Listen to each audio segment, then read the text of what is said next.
செல் என்றார் அண்ணா. இன்று மக்களை நோக்கி செல்கிறார் நமது அண்ணா.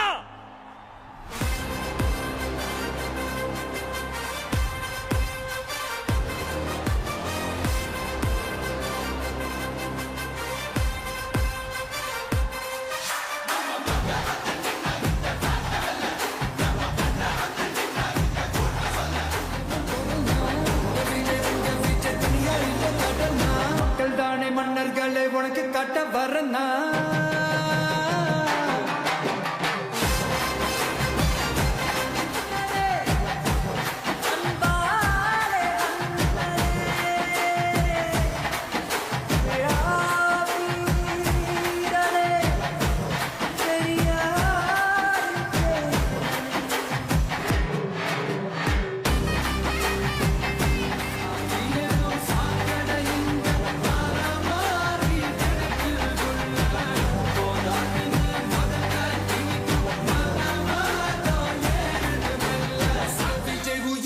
வரனா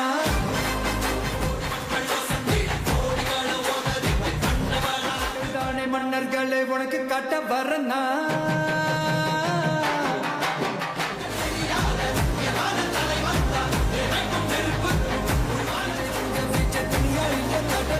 மக்கள் தானே மன்னர்களை உனக்கு கட்ட வரனா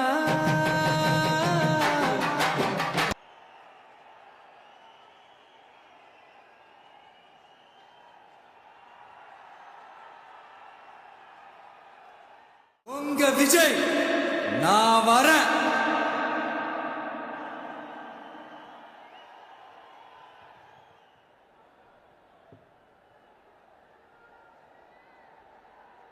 இந்த நொடிக்காகத்தான் இத்தனை பெரிய வெயிலிலும் புழுதியிலும் திக்கெட்டும் திசையட்டும் இருந்து நீங்கள் வந்தது இந்த நொடிக்காகத்தான்.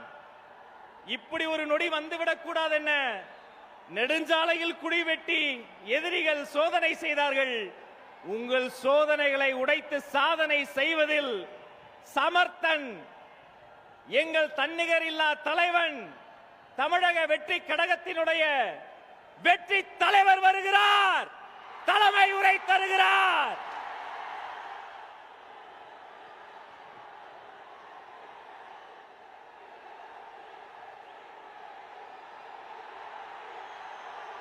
சிங்கம் ஒரு சிங்கம் எப்போ எதுலயும் பெக்யூலியர் தான். ஒரு முறை சிங்கம் கரிச்சிச்சதுன்னா அந்த சவுண்ட்ல ஒரு 8 கிலோமீட்டருக்கு சும்மா அதிரும். எல்லா திசைகளும் அதிரும். அப்படிப்பட்ட அந்த சிங்கம் வேட்டைக்கு மட்டும்தான் வெளியில வரும். வேடிக்கை பார்க்கறதுக்கெல்லாம் வெளியில வராது. வேட்டையில கூட உயிரோடு இருக்கிற மிருகங்களை தான் வேட்டையாடும். அதுலயும் பெரும்பாலும் தன்னை விட பெரிய சைஸ் உள்ள மிருகங்களை தான் குறி வச்சு தாக்கும், ஜெயிக்கும். எவ்வளவு பசியில் இருந்தாலும் உயிர் இல்லாததை கெட்டு போனதை தொட்டு கூட பார்க்காது. அப்படிப்பட்ட அந்த சிங்கம் அவ்வளவு ஈஸியா எதையும் தொடாது, தொட்டா விடாது. காட்டோட 4 பக்கமும் மார்க்கிங் மை டெரிட்டரின்னு தன்னுடைய பவுண்டரியை தானே வகுக்கும். அப்படிதான் அந்த காட்டையை தன்னோட கண்ட்ரோல்ல வச்சிருக்கும். சிங்கத்துக்கு கூட்டத்தோட இருக்கிறதுக்கும் தெரியும், தனியா இருக்கிறதுக்கும் தெரியும். அப்படியே தனியா வரணும்னு நினைச்சாலும் அஞ்சாம அலட்டிக்காம சும்மா கெத்தா தனியா வந்து அத்தனை பேருக்கும் தண்ணி காட்டும். எப்போ எதிலையும் தன்னோட தனித்தன்மையை இழக்கவே இழக்காது. Yes, a lion is always a lion.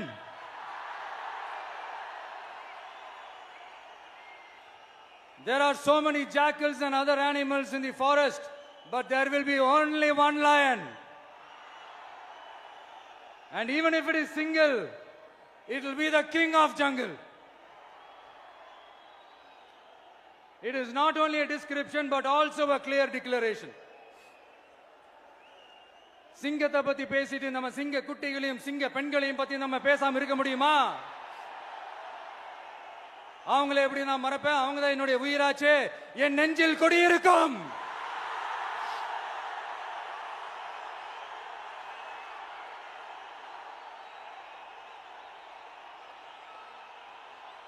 என்னுடைய தோழர்களுக்கும் தோழிகளுக்கும்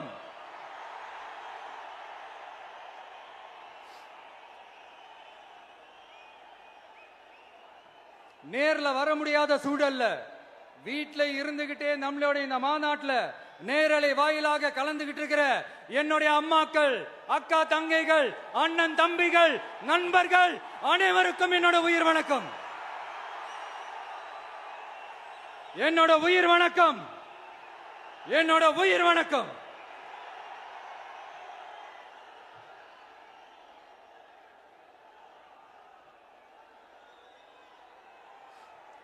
வீரம் விளையும் மாமதுரை மண்ணை வணங்குகிறேன்.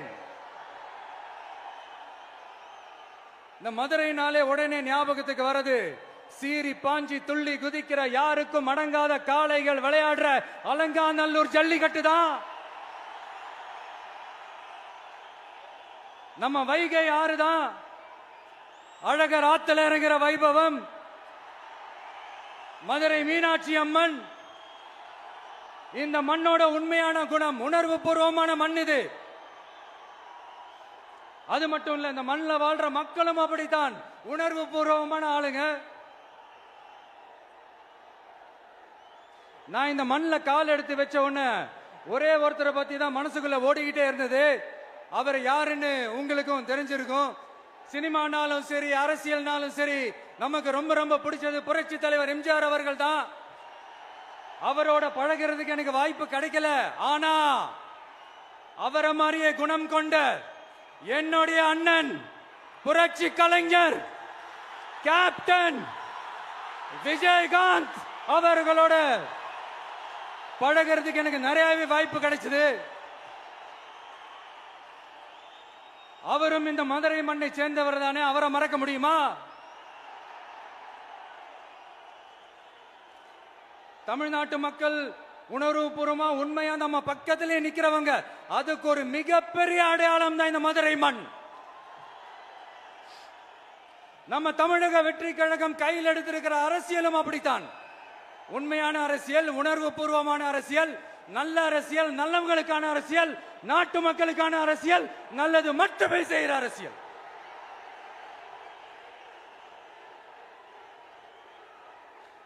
இதோ நம்மளுடைய இந்த இரண்டாவது மாநில மாநாடு வாகை சூடும் வரலாறு திரும்புகிறது. அப்படி இந்த மாநாட்டுக்கு பேர் வச்சிருக்கிறோம். 1967லயும் 1977லயும் நம்ம தமிழக அரசியல் ஒரு மிகப்பெரிய ஆட்சி அதிகார மாற்றங்கள் ஒண்ணு நடந்துச்சு இல்லையா? அதே மாதிரிதான் அடுத்த வருஷம் 2026ல அப்படி ஒரு வரலாறு திரும்ப போகுதுன்னு உறுதியா சொல்றதுக்கான மாநாடு தான் நம்மளோட இந்த இரண்டாவது மாநில மாநாடு.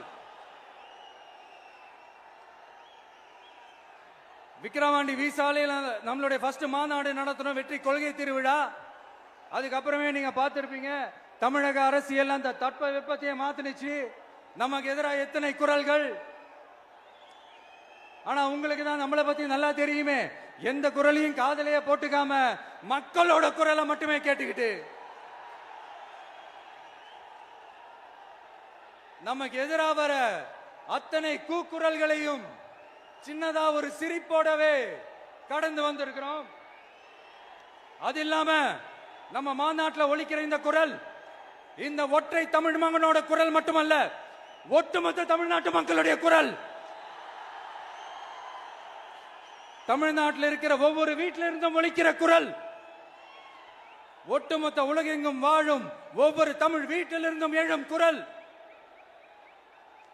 இந்த சினிமா என்கிற மாபெரும் கலை ஆயுதத்தின் வாயிலாக சாதி, மதம், இனம், பாலினம், மொழி கடந்து இந்த நாட்டின் மூளை முடுக்கெங்கும் ரசிகர்களாக இருந்து தோழர்களாக நம்மோடு பயணிக்க துவங்கியுள்ள அனைவரோடும் இணைந்த ஒவ்வொரு மனிதருக்காகவும் ஒலிக்கிற உரிமை குரல். மாநில உரிமைக்காக, பெண் உரிமைக்காக, சமூக நீதிக்காக, சமநீதிக்காக, மதச்சார்பின்மைக்காக உண்மையா ஒலிக்கிற குரல். அதனால் இந்த குரலுக்கு எதிராக இன்னும் எத்தனை குரல்கள் வந்தாலும் ஓங்கி ஒலிக்குமே தவிர ஒரு நாளும் ஓயவே ஓயாது. Yes, it is an unstoppable voice, an unstoppable force.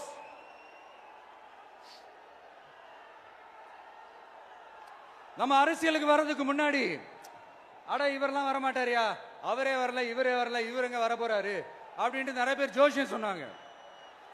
அப்புறம் நம்ம கட்சியினுடைய பேர் அறிவிச்சதுக்கு அப்புறம் பேரு தானே அறிவிச்சிருக்கிறாரு, மக்கள் கிட்ட பேர் வாங்கணும்ல, அதெல்லாம் முடியாதுன்னாங்க. அப்புறம் ரொம்ப முக்கியமா மாநாடுலாம் எவ்வளவு பெரிய விஷயம், அதெல்லாம் இவர் ஒத்தால எப்படி பண்ண முடியும், சும்மா பக்கத்துல புஷியானதை வச்சுக்கிட்டு மாநாடுல எப்படி நடத்தி காட்ட முடியும், அதெல்லாம் அவங்களால முடியாது. அப்புறம் மழை பெஞ்சு எல்லாத்தையும் கெடுத்துரும்.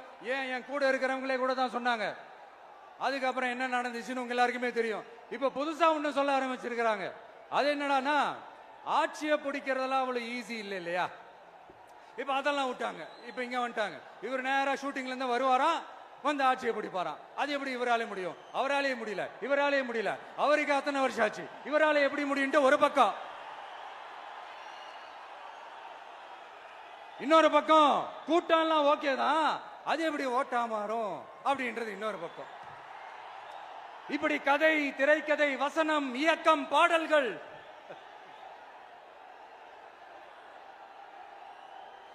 அதனால இந்த அரசியல் ஆய்வாளர்களுக்கு நான் சொல்றதெல்லாம் ஒன்னேதான், நல்லா கேட்டுக்கங்க.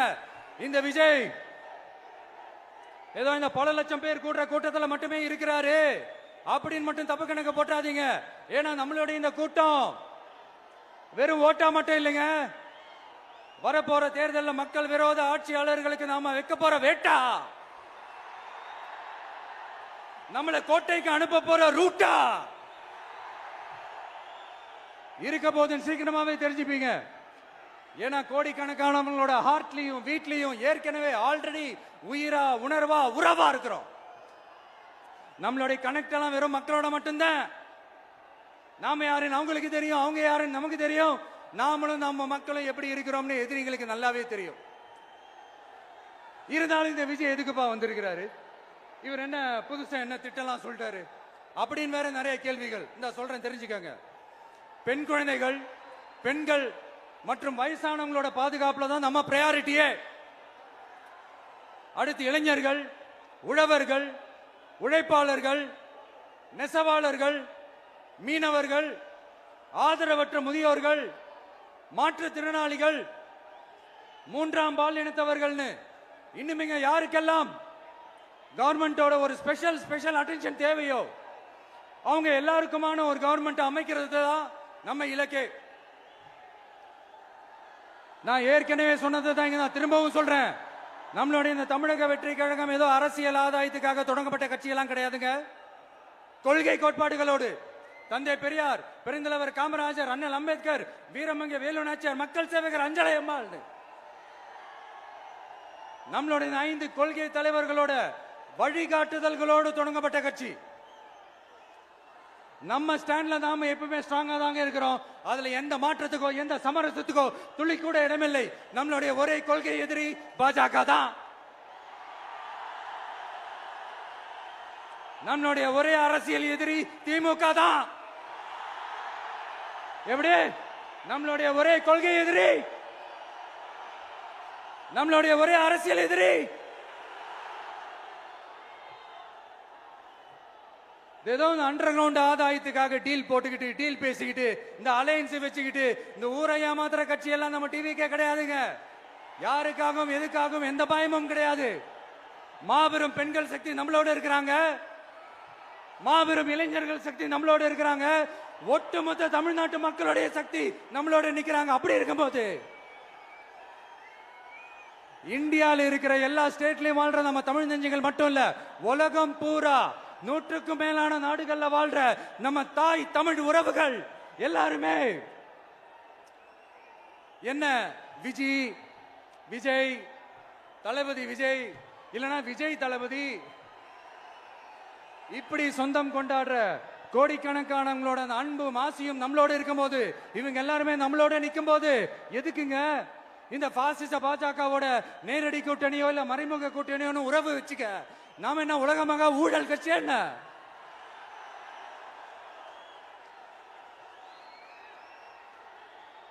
நம்மளை பத்தி சின்னதா ஒரு உண்மை ஒண்ணு சொல்லலாமா?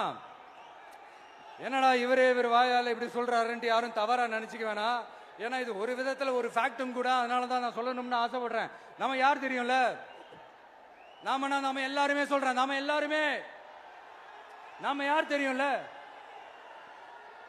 இந்தியாவின் மாபெரும் மக்கள் சக்தி கொண்ட ஒரு மகத்தான வெகுஜன மக்கள் படை.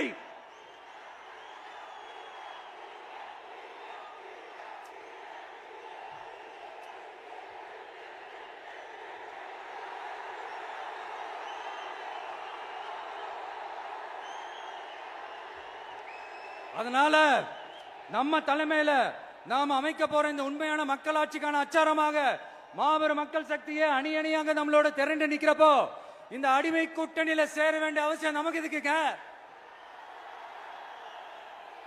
நம்மளுடைய இந்த கூட்டணி சுயமிழந்த கூட்டணியெல்லாம் இருக்காது, சுய மரியாதை கூட்டணியா தான் இருக்கும். இந்த ஒரு பக்கம் RSS கிட்ட அடிபணிஞ்சுக்கிட்டு, இன்னொரு பக்கம் மதச்சார்பற்ற கூட்டணின்னு இந்த மக்களை ஏமாத்துற கூட்டணியெல்லாம் நம்ம கூட்டணி இருக்காது.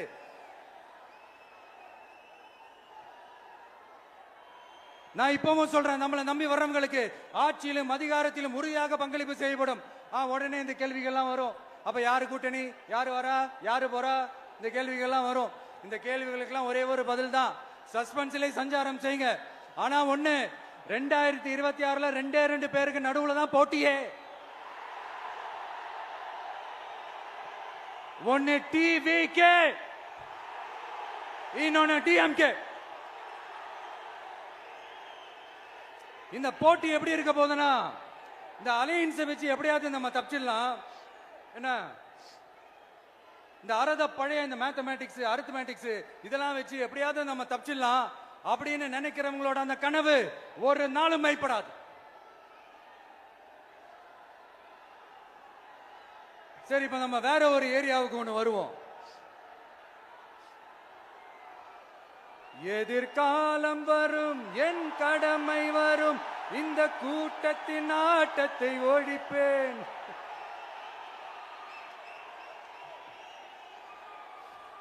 மக்கள் அரசியல் என்ற அந்த சவுக்க கையில் எடுக்கலாமா? யாருக்கு எதிரான தானே கேக்குறீங்க? வேற யாரு? மறைமுக உறவுக்காரர்களான பாசிச பாஜகவும் பாய்சன் திமுகவும் தான். மாண்புமிகு பிரதமர் நரேந்திர மோடிஜி அவர்களே 3வது முறையா ஒன்றியத்தோட ஆட்சி அதிகாரத்தை நீங்க தானே கையில் வச்சிருக்கிறீங்க. இல்ல, நாங்க தெரியாம தான் கேட்கிறோம். நீங்க ஆட்சிக்கு வந்தது ஒட்டுமொத்த மக்களுக்கும் நல்லது செய்யவா, இல்ல நம்மளுடைய இந்த இஸ்லாமிய நண்பர்களுக்கும் இஸ்லாமிய தோழர்களுக்கும் எதிராக சதி செய்யவா? மக்களுக்கு உங்ககிட்ட கேட்கறதுக்குன்னு ஏராளமான கேள்விகள் இருக்குது. அதனால அவங்க சார்பா, அவங்கள ஒருத்தனா, அவங்களோட ஒரு உண்மையான ஒரு பிரதிநிதியா உங்ககிட்ட சில கேள்விகள் கேட்கணும். மிஸ்டர் பிரைம் மினிஸ்டர் அவர்களே, நம்ம தமிழ்நாட்டு மீனவர்கள் கிட்டத்தட்ட ஒரு 800 பேருக்கு மேல இலங்கை கடற்படையால தாக்கி அழிக்கப்பட்டிருக்கிறாங்க. அதை கண்டிக்கிறதுக்காக உங்களை பெருசா எதுவும் செய்ய சொல்லல, சின்னதா ஒண்ணு மட்டும் செஞ்சு கொடுங்க. இனிமேலாச்சும் எங்களுடைய மீனவர்கள் பாதுகாப்பா இருக்கிறதுக்காக இந்த கச்சத்தீவை இலங்கை கிட்ட இருந்து மீட்டு கொடுத்துருங்க, அது போதும். உங்களுடைய இந்த முரட்டு பிடிவாதத்தால நீங்க நடத்துற இந்த நீட்டு தேர்வு, அதனால இங்க என்னென்ன நடக்குதுன்னு சொல்றதுக்கே மனசு வலிக்குது. அதனால அந்த நீட்டு தேர்வு தேவையில்லைன்னு அறிவிச்சிருங்க, அது போதும். செய்வீர்களா திரு நரேந்திரபாய் தாமோதர் மோடிஜி அவர்களே? எங்களுக்கு என்னென்ன தேவையோ, என்னென்ன நல்லதோ அதெல்லாம் செய்ய மாட்டேங்கிறீங்க. ஆனா ஆட்சி அதிகாரத்தை மட்டும் கையில வச்சுக்கிட்டு மக்களை ஏமாத்த நேரடியாக ஒரு பாசிச பாஜக அடிமை கூட்டணி ஒண்ணு. அடுத்து உங்களோட இந்த மைனாரிட்டி ஆட்சியை ஓட்டுறதுக்காக மறைமுகமாக RSS அடிமை குடும்பம்னு இன்னொரு கூட்டணி. இப்படி மக்கள் சக்தியே இல்லாத இந்த ஊழல் கட்சிகளை மிரட்டி அடிபணிய வச்சு 2029 வரைக்கும் சொகுசு பயணம் போயிடலாம்னு திட்டம் தீட்டி வச்சிருக்கிறீங்க. அதானே ஜி? என்ன ஜி? ஒண்ணு மட்டும் சொல்றேன், தெரிஞ்சுக்கங்க. என்னதான் நீங்க இந்த நேரடி மறைமுக கூட்டணி குட்டிகரணம் போட்டாலும் தாமரை இலையில தண்ணியே ஒட்டாது. தமிழக மக்கள் மட்டும் எப்படி ஒட்டுவாங்க?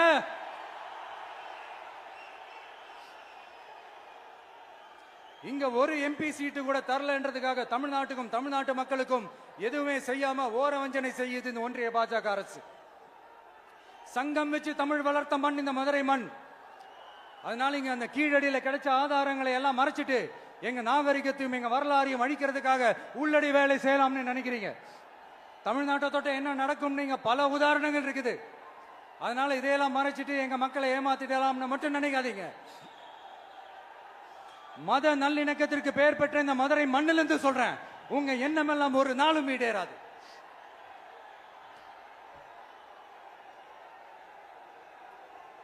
எம்ஜிஆர்னா யார் தெரியும்ல? அவர் மாஸ்னா என்னன்னு தெரியும்ல? அவர் உயிரோடு இருக்கிற வரைக்கும் அந்த சிஎம் சீட்டை பத்தி ஒருத்தராலையும் நினைச்சு கூட பார்க்க முடியல, கனவு கூட காண முடியல. எப்படியாவது அந்த சிஎம் சீட்டை என்கிட்ட கொடுத்துருங்க, என் நண்பர் எம்ஜிஆர் திரும்ப வந்ததுக்கு அப்புறம் நான் திருப்பி கொடுத்துறேன்னு தன்னோட எதிரியை கூட மக்கள் கிட்ட கெஞ்ச வச்சவர் எம்ஜிஆர். எப்படி கெஞ்ச வச்சவர்? அதனால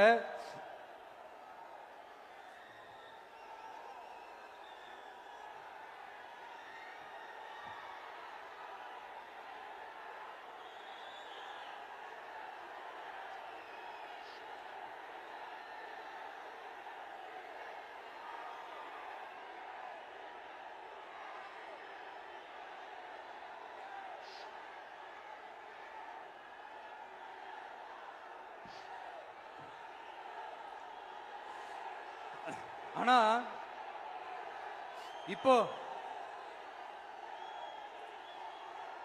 அவர் ஆரம்பிச்ச அந்த கட்சியை, எம்ஜிஆர் அவர்கள் ஆரம்பிச்ச அந்த கட்சியை கட்டி காக்கிறது யாரு? இன்னைக்கு அந்த கட்சி எப்படி இருக்குது? அதை நான் சொல்லிதான் உங்களுக்கு தெரியணுமா? அப்பாவி தொண்டர்கள் அதை வெளியில சொல்ல முடியாம வேதனையில தவிக்கிறாங்க.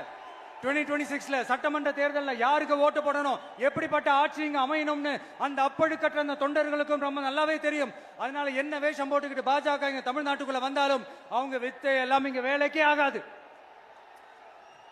இப்படி பொருந்தா கூட்டணியா இந்த பாஜக கூட்டணி இருக்கிறதுனால இப்ப ஆட்சியில இருக்கிற இந்த வெற்றி விளம்பர மாடல் திமுக என்ன செய்யுதுன்னு தெரியும்ல?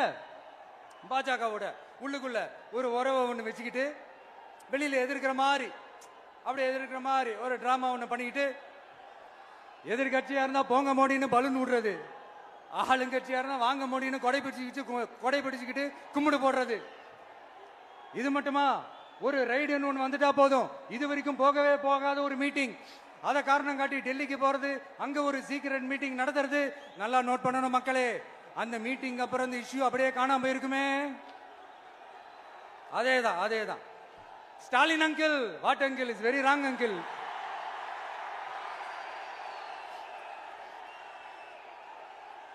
இப்படி தமிழ்நாட்டில் இப்ப நடக்கிற இந்த ஆட்சியினுடைய லட்சணத்தை பார்த்துக்கிட்டு நாம எப்படி சும்மா இருக்க முடியும்?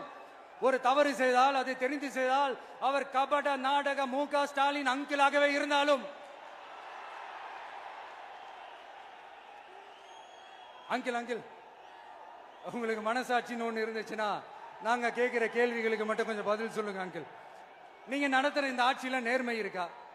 நியாயம் இருக்கா? ஊழல் இல்லாம இருக்கா? சட்டம் ஒழுங்கு சரியா இருக்கா? பெண்களுக்கு பாதுகாப்பு இருக்கா? பொதுமக்களுக்கு பாதுகாப்பு இருக்கா? இயற்கை வளங்களுக்கு பாதுகாப்பு இருக்கா? சொல்லுங்க மை டியர் அங்கிள், சொல்லுங்க. டாஸ்மாக்ல மட்டுமே இது வரைக்கும் 1000 கோடிக்கு மேல ஊழல்னு சொல்றாங்க. அதுல மட்டுமா தப்பு நடக்குது? வேற எதுல தான் நடக்கல? உலகத்திலே மிஸ்டர் கிளீன் ரெக்கார்ட்ஸ் எல்லாம் உங்களுக்கும் உங்க கூட இருக்கிறவங்களுக்கும் மட்டும்தான் அங்கிள் கொடுக்கணும். இத பார்த்து வாயே இல்லாத ஊரு கூட வயிறு வலிக்கு சிரிக்குது. பெண்களுக்கு 1000 ரூபாய் கொடுத்துட்டீங்கன்னா போதுமா அங்கிள்? அப்படியே அதை மூடி மறைச்சிடலான்னு பாக்குறீங்களா? படிக்கிற இடத்துல, வேலைக்கு போற இடத்துல, வெளியில போற இடத்துலன்னு அவங்களுக்கு பாதுகாப்பே இல்லைன்னு ஒட்டுமொத்த பெண்களும் கதறாங்க. அந்த கதறல் சத்தம் ஏதாவது உங்க காதுல கேக்குதா அங்கிள்? இதுல வேற உங்க அப்பான்னு கூப்பிடுறாங்கன்னு வேற சொல்றீங்க. What is this uncle? Is very very wrong uncle, is very very wrong. பெண்களுக்கு மட்டுமா பொய் வாக்குறுதி கொடுத்து ஏமாத்துறீங்க? அரசு ஊழியர்கள், ஆசிரியர்களை ஏமாத்துறீங்க, விவசாயிகளை ஏமாத்துறீங்க, பரந்தூர்ல பாதிப்பே வராதுன்னு சொல்லி ஏமாத்துறீங்க, மீனவர்களை ஏமாத்துறீங்க, போதைப் பொருள் கலாச்சாரத்தை ஒழிக்காம ஏமாத்துறீங்க. ஐயோ, very very வஸ்ட் uncle, very very வஸ்ட். எப்படி கேட்டாலும் இவங்க கிட்ட இருந்து எந்த பதிலும் வரப்போறதில்லை. ஏன்னா இருந்தா தானே. இப்ப ஆட்சியில இருக்கிற நம்மளுடைய அங்கிள் பதில் சொல்றது இருக்கட்டும். மக்களை நீங்க சொல்லுங்க, நீங்க உண்மையை சொல்லுங்க. செய்வோம் செய்வோம் செய்வோம் செய்வோம்னு சொன்னாங்களே, சொன்னதெல்லாம் செஞ்சாங்களா? உங்களை தான் கேக்குறேன், சொன்னதெல்லாம் செஞ்சாங்களா? சத்தமா சத்தமா மை டியர் அங்கிள், கேக்குதா? மக்களோட சத்தம் கேக்குதா? இது வெறும் சாதாரணமான முழக்கம் தான். கூடிய சீக்கிரம் மக்களை போய் சந்திக்க போறேன், அவங்களோட மனசு விட்டு பேச போறேன். அதுக்கப்புறம் இந்த சாதாரணமான முழக்கம் இடி முழக்கமா மாறும். அத்தோட நிக்காது. அந்த இடி முழக்கம் தமிழ்நாட்டோட போர் முழக்கமா மாறும். அந்த போர் முழக்கம் உங்களை ஒரு நிமிஷம் கூட தூங்க விடாது. நடக்குதா இல்லையான்னு பாருங்க. என்னடா இவன் இவ்வளவு ஸ்ட்ராங்கா சொல்றானேன்னு பாக்குறீங்களா? எல்லாரும் கட்சி ஆரம்பிச்சதுக்கு அப்புறம் தான் ஒவ்வொரு வீட்டுக்குள்ளேயும் போறதுக்கு ட்ரை பண்ணுவாங்க. ஆனா நாங்க அப்படி இல்லை. ஒவ்வொரு வீட்டுக்குள்ளேயும் போனதுக்கு அப்புறம் தான் கட்சியாவே ஆரம்பிச்சிருக்கிறோம்.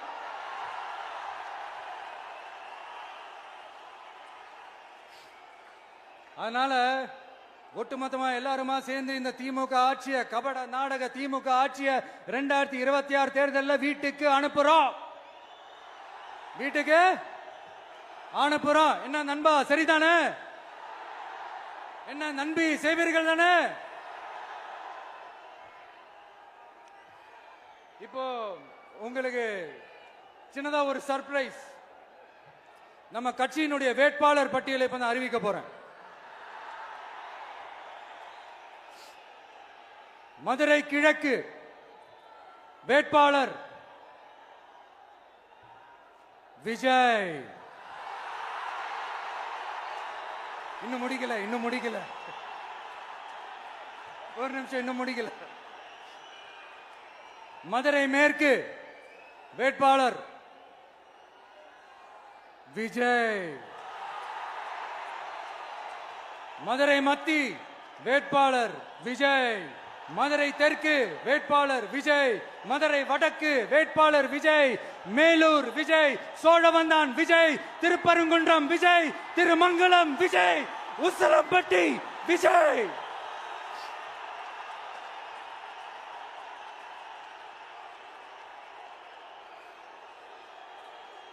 என்னடா எல்லா தொகுதியிலையும் ஒரே வேட்பாளர்னு பாக்குறீங்களா? 234 தொகுதியிலையும் இந்த விஜய் தான். அதாவது உங்க விஜய் தான் உங்க சின்னம். இன்னும் சிம்பிளா சொல்லணும்னா, உங்க வீட்டில் இருக்கிற ஒருத்தர் தான் வேட்பாளரா நிக்க போறாங்க. அந்த வேட்பாளரும் நானும் வேறு வேறு இல்லை. நீங்க அவருக்கு ஓட்டு போட்டீங்கன்னா எனக்கு ஓட்டு போட்ட மாதிரி. இந்த முகத்துக்காக நீங்க ஓட்டு போட்டீங்கன்னா உங்க வீட்டில் இருக்கிற உங்களுடைய வேட்பாளர் ஜெயிச்ச மாதிரி. என்னடா இவர் ஏதோ ஓவரா சொல்றாருன்னு நினைக்க வேணாம். பிராக்டிக்கலா அப்படிதான் இருக்கும், அப்படிதான் இருக்கணும். நீங்களும் அப்படிதான் நினைப்பீங்கன்னு நான் நம்புறேன். ஏன்னா இது நம்மளை விட நம்ம எதிரிங்களுக்கு இன்னும் நல்லாவே தெரியும். அதனால எல்லாம் இந்த அதிகார பலம் எல்லாத்தையும் தூக்கிட்டு வந்துருவாங்க. வரட்டும், பாத்துக்கலாம். TVK will take it, TVK will meet it, TVK will compete with it and TVK will conquer it. TVK will conquer it.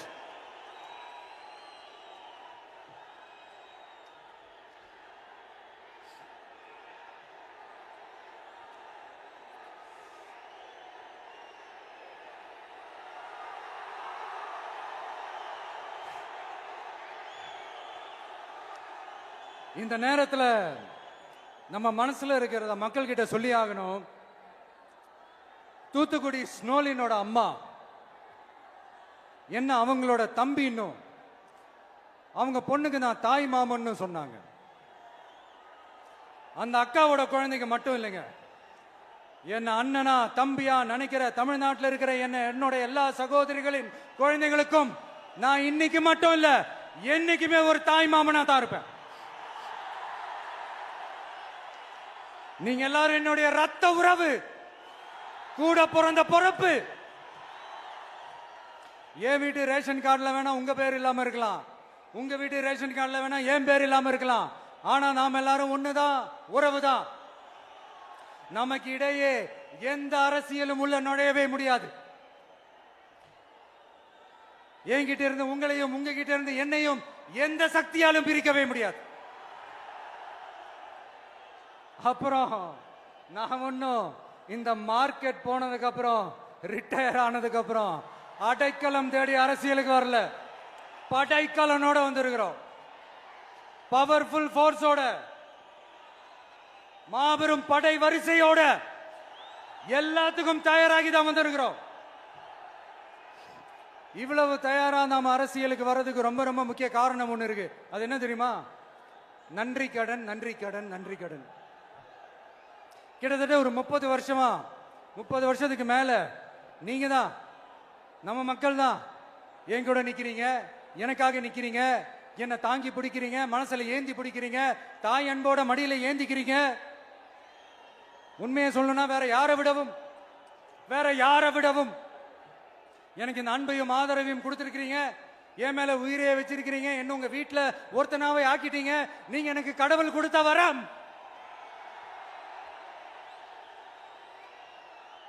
உலகம் பூரா நமக்காக நம்ம கூட நிக்கிற நம்ம மக்களை நான் எப்படி மறப்பேன்? நான் என் லைஃப்ல ரொம்ப உயிரா நினைக்கிறது பெண்களை, குழந்தைங்களை, இளைஞர்களை, உழைக்கிற மக்களை தான். இவங்க தான் நம்மளோட வகைரா. இத பார்த்துதான் நம்மளோட எதிரிகளுக்கு பத்தி எரியுது. அதுக்காக நாம என்ன செய்ய முடியும்? அதனால நம்ம உறவுகளை, சொந்தத்தை, வகைராவை யாருக்காகவும் எதுக்காகவும் விட்டு கொடுக்க முடியாது இல்லையா? Here at this moment among this August gathering, I want to open my heart and say I enjoy people. I respect people. I worship people.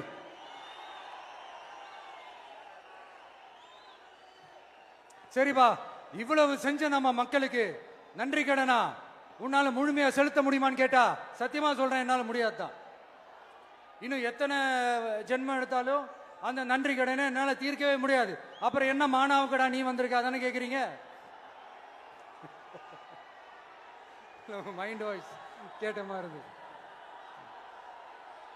வாழ்நாள் முழுக்க நம்ம மக்களுக்காக ஆதரவா துணையா நிக்கிறத தவிர, அவங்களுக்காக உழைக்கிறத தவிர எனக்கு வேற எந்த எண்ணமும் இல்ல. எனக்கு இப்ப வேற வேலையும் இல்லை. இனிமே எனக்கு இதுதான் என் வேலையே. என் கடன் இனி என் மக்களுக்கு பணி செய்து கிடப்பதே. இப்படியா ஹார்ட் டு ஹார்ட் யதார்த்தமா பேசிய பழகிட்டோம். இதுக்கு மேலேயும் எனக்கும் மக்களுக்கும் இடையே இருக்கிற அந்த உறவை பத்தி நான் பேச ஆரம்பிச்சேன்னா ஒரு மாதிரி எமோஷனல் ஆயிடுவேன். அப்புறம் அதை கண்ட்ரோல் பண்றது ரொம்ப கஷ்டம். அதனால என்ன மனசார நேசிக்கிற நம்ம மக்களுக்கு ஒன்னே ஒண்ணு சொல்றேன். இந்த விஜய் உங்க விஜய், உங்களுக்கான விஜய், உங்களுக்காக மட்டுமே இருக்கிற விஜய். உங்க கூட நிக்க, உங்களுக்காக நிக்க, உண்மையா நிக்க, உணர்வோட நிக்க, உறுதியா நிக்க, உங்க கூட பேச, உங்களுக்காக பேச, உண்மையா பேச, உணர்வோட பேச, உறுதியா பேச, உங்களுக்காக சேவை செய்ய உங்க விஜய் நான் வர.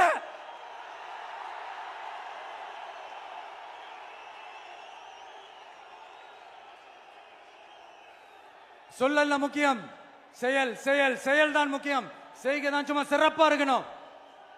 நான் ஆட்சிக்கு வந்தேன்னா சும்மா அது செய்வேன், இது செய்வேன், நல்லது செய்வேன், உருட்டுவேன், புரட்டுவேன், அதெல்லாம் கிடையாது. செய்யறதுக்கு, நல்லது செய்யறதுக்கு, நல்லது செய்யறதுக்கு மட்டும்தான் இந்த விஜய். அப்புறம் ஒரு அரசியல் தலைவன் அவன் சினிமாக்காரனா, நல்லவனா, கெட்டவனா, இதெல்லாம் தாண்டி அவன் உண்மையானவனா, அதுதான் ரொம்ப ரொம்ப முக்கியம். இது சம்பந்தமா ஒரு குட்டி கதை ஒண்ணு சொல்றேன். ஒரு நாட்டுல ஒரு ராஜா தனக்கு பக்கபலமா இருக்கிறதுக்காக, கூட துணையா இருக்கிறதுக்காக ஒரு தளபதியை தேடுறாரு. சரியான தகுதிகளோட ஒரு 10 பேர் செலக்ட் ஆகுறாங்க. ஆனா அதுல ஒருத்தர் மட்டும் தான் செலக்ட் பண்ணணும். அதனால அந்த ராஜா என்ன பண்றாருன்னா ஒரு டெஸ்ட் வைக்கிறாரு. அந்த 10 பேர் கையிலையும் விதை நெல்லை கொடுத்து இதை நல்லா வளர்த்து கொண்டு வாங்க, ஒரு 3 மாசம் கழிச்சு வாங்கன்னு சொல்லி அனுப்பி வச்சிடுறாரு. 3 மாசம் கழிச்சு வரும்போது அதுல ஒருத்தர் ஆளு உயரத்துக்கு வளர்த்திருந்தாரு, ஒருத்தர் தோல் உயரத்துக்கு வளர்த்திருந்தாரு.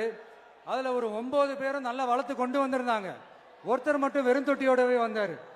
என்னன்னு கேட்டதுக்கு, நானும் தண்ணி ஊத்தி ஊத்தி பாக்குறேன், உரம் வச்சு வச்சு பாக்குறேன், வளரவே மாட்டேங்குது ராஜா, என்ன பண்றதுன்னு தெரியலன்னு சொன்னதுக்கு ராஜா அவரை கட்டி அணைச்சிக்கிட்டு இனிமே நீதான் என்னுடைய தளபதி, எல்லா அதிகாரமும் உனக்கு தான் சொன்னாரு. ஏன்னா அந்த 10 பேர் கையிலையும் ராஜா கொடுத்தது அவித்த விதை நெல், அது முளைக்கவே முளைக்காது. அந்த 9 திருட்டு பயலும் என்ன பண்ணிருக்காங்கன்னா வேற விதை நெல்லை வாங்கி அதை வளர்த்துட்டு ராஜாவையும் மக்களையும் ஏமாத்திருக்கிறாங்க. ஆனா இவர் மட்டும் உண்மையை போட்டு உடைச்சிட்டார். அதனால ஒரு நாட்டுக்கு திறமை எந்த அளவுக்கு முக்கியமோ அந்த அளவுக்கு உண்மையும் நேர்மையும் முக்கியம்.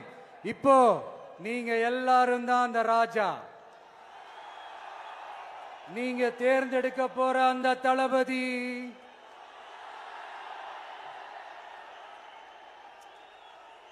சும்மா சினிமாக்காரன் சினிமாக்காரன் சினிமாக்காரன். அம்பேத்கர் அவர்களை தோக்கடிச்சது சினிமாக்காரன் இல்ல, அரசியல்வாதி. காமராஜர் அவர்களை தோக்கடிச்சது இங்க விருதுநகர் பகுதியில் தோக்கடிச்சது சினிமாக்காரன் இல்ல, இன்னொரு அரசியல்வாதி. இன்னைக்கும் நம்ம கூட வாழ்ந்துட்டு இருக்கிற நல்ல கண்ணு ஐயாவை தோக்கடிச்சது சினிமாக்காரன் இல்ல, அரசியல்வாதி.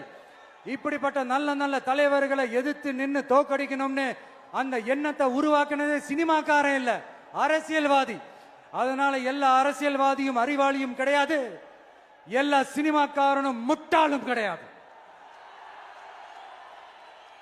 கான்பிடண்டா இருங்க, நல்லதே நடக்கும், வெற்றி நிச்சயம். மீண்டும் சந்திக்கும் வரை நன்றி, வணக்கம்.